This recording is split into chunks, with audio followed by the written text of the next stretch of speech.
Good morning, children. I welcome you all in today's online class. And already we have completed in the last class, that is exercise question answer of chapter number 9, the life of early man from history. So till now, students, we have completed 2 chapters from geography, chapter 1 and 2, and 2 chapters from history, that is chapter 8 and 9. But we have not yet started the third segment of SST, or the social science, and that is civics. So first of all, that is maybe the first chapter in civics of 6th class, that is our community life, unity in diversity, and the chapter number is chapter 21. So what is the title of chapter 21? Our community life, unity in diversity. But today, in today's online class, we will not discuss about the that is chapter 21, that is our community life, unity in diversity. Here we will discuss about which thing? That is about the basic concept of civics, that is about the constitution, that is about the preamble, etc.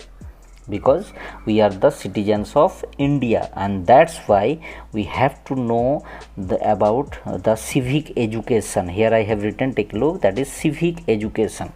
So what is civics, what is civic education, and what is constitution, what is preamble, etc. we have to read today, and then in the next class we'll start the first chapter in civics, that is chapter 21, and the title is our community life, unity in diversity. So let's start. First of all, that as we have started the third segment of that is social science, and it is called as civics, so we have to know what is called as civics. So first of all, literal meaning, the meaning of the word civics, and from which word it has come, it is derived. Civics, this word derives from the Latin word, that means South American word, and the word is what? Civicus. Here, that is civicus. So now the question, what is the meaning of the Latin word civicus? Civicus means what? Relating to a citizen. Relating to a citizen, that means we are the citizen of whom? India. And that means what? We are the citizens of India, that means we are also related to civics, and civics derives the Latin word civicus, meaning relating to a citizen. That means civics is related to us. We are also citizen of one country, and that is India. So that means civics also related to us, because we are citizen. And now the come to the meaning. So civics means the study of citizenship. The study of which thing? Citizenship, because we are the citizen of India. We have some duties, we have some responsibilities, we have some rights, we have some things to follow, we have some things not to do. So this type of things we can get, and this type of things are informed by whom? That is civics. So civics means what? Study of citizenship. As a citizen of any country, as a citizen of one country, that we are the citizen of India. So that means as a citizen of India, what is our duty, what is our right, what is our responsibility, and what we can do, what we cannot do, etc. Civics tell us, and civics also guides us, and civics throws light on these things.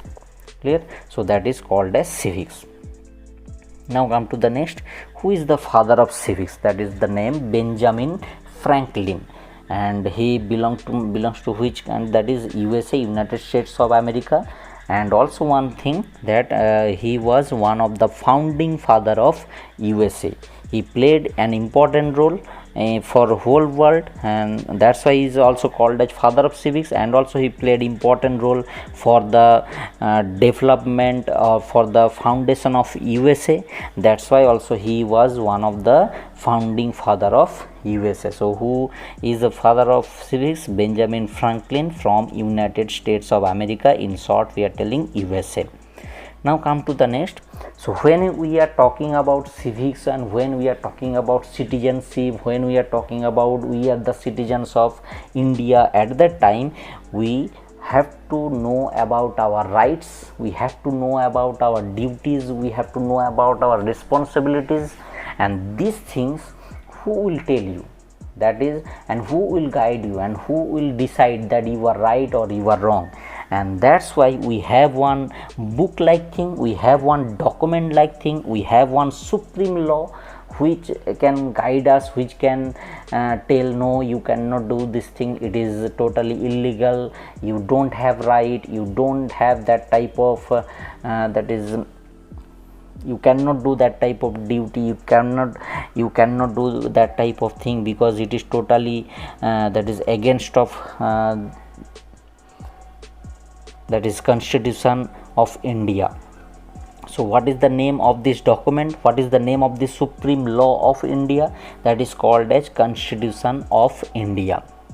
So it is also called in different language, that is in Hindi that is Samvidhan, Bharatiya Samvidhan, in Sanskrit it is Bharatiya Samvidhana, in Sanskrit we are telling Bharatiya Samvidhana. So what type of thing is it? It is a document, it is supreme law of India, that means its decision is final, no one can deny, no one can that is tell no, I cannot respect that is Constitution, I cannot obey the things which are written in Constitution. You can't say, because you are living in India, you have to respect, you have to obey the Constitution of India. It is the supreme law of India, and it is one type of document which tells us what we can do and what we cannot do, and also that is what it tells about our rights, about our duties, etc. And one more interesting thing, there are so many things to say, but I only some important information I am giving, and that is what the India's Constitution, the Constitution of India, it is the longest written constitution, that is longest written constitution. Size is very large, and also it is in the written form, because in some countries till now constitution are not in written form, and that's why here it is written longest written constitution, largest and also written constitution. Which constitution? The Constitution of India. Now come to the next, who is the father of Indian Constitution, and the name is Bhimrao Ramji Ambedkar. What is the name? Bhimrao Ramji Ambedkar. Here is photo is given. Bhimrao Ramji Ambedkar, also known as what? Baba Saheb Ambedkar. What is the another name? Baba Saheb Ambedkar. And he is also called as the chief architect. Architect means what? Who can that is who can build any architecture, who can build something. So he has built also his thing, he built the Constitution of India. That's why he is also called as the chief architect of the Constitution of India. He was the chairman in the Constitution that is Constitution making committee. That's why also he is called as the chief architect. Clear? So who is the father of Indian Constitution? Bhimrao Ramji Ambedkar. And in 1990 he was awarded with Bharat Ratna. He was awarded with which thing? That is Bharat Ratna in 1990 for his role, because he had given under the chairmanship, under the guidance of Bhimrao Ramji Ambedkar, we have got our supreme law of India, and that is called as the Constitution of India. That's why he was awarded with Bharat Ratna in 1990. Next, that is when you are opening any new books thing, you have purchased one new book from the market, so your first thing to check, that is what? Introduction. What is written in short form, in brief, what is written about this book?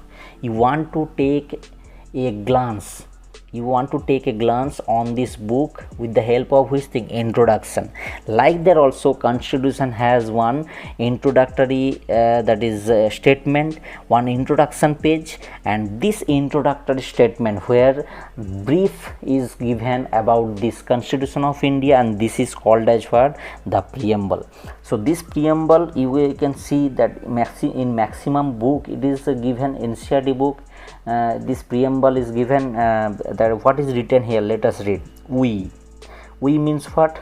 The citizen of India, the people of India, having solemnly resolved to constitute India. That means we have taken oath to make India into a what type of India we want to make? That is sovereign.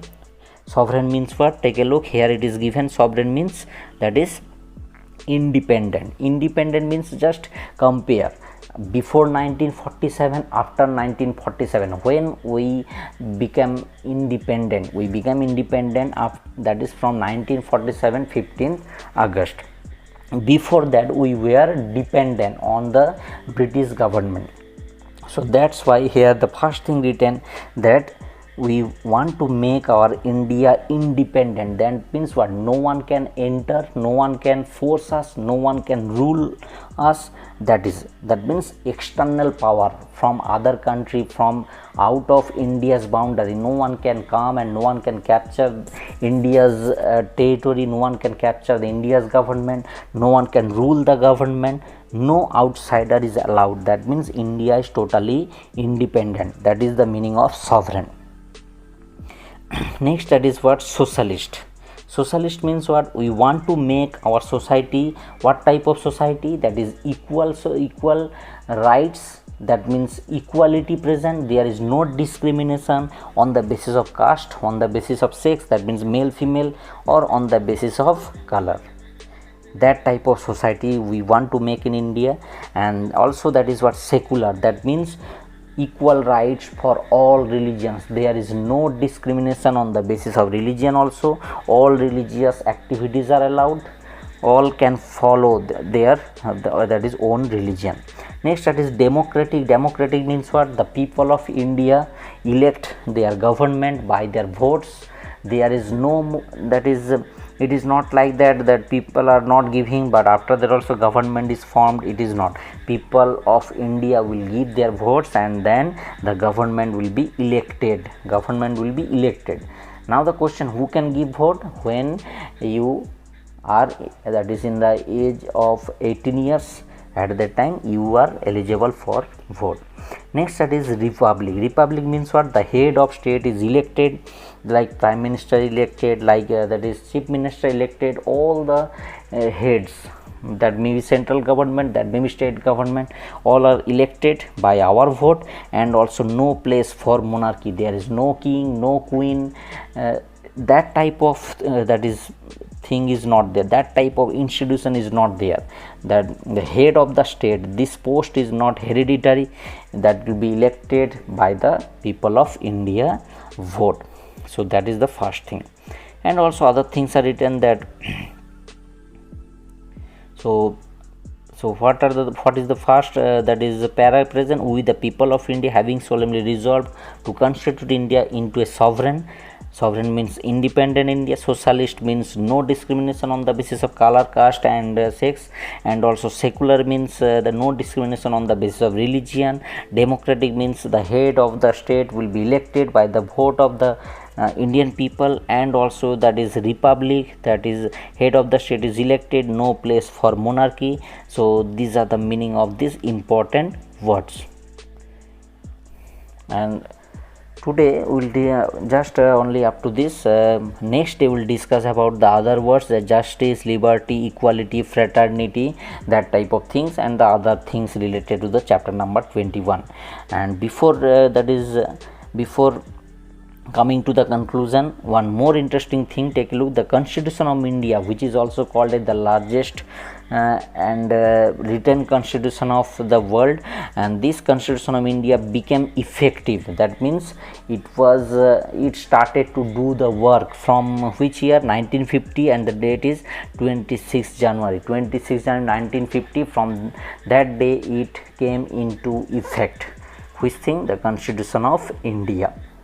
We got independence in 1947, but the Constitution of India started to work in India, that is from 1950 26 January, and that's why we are celebrating 26 January as the Republic Day. As which day? That is Republic Day, because in 26 January what happened? Our Constitution of India came into effect.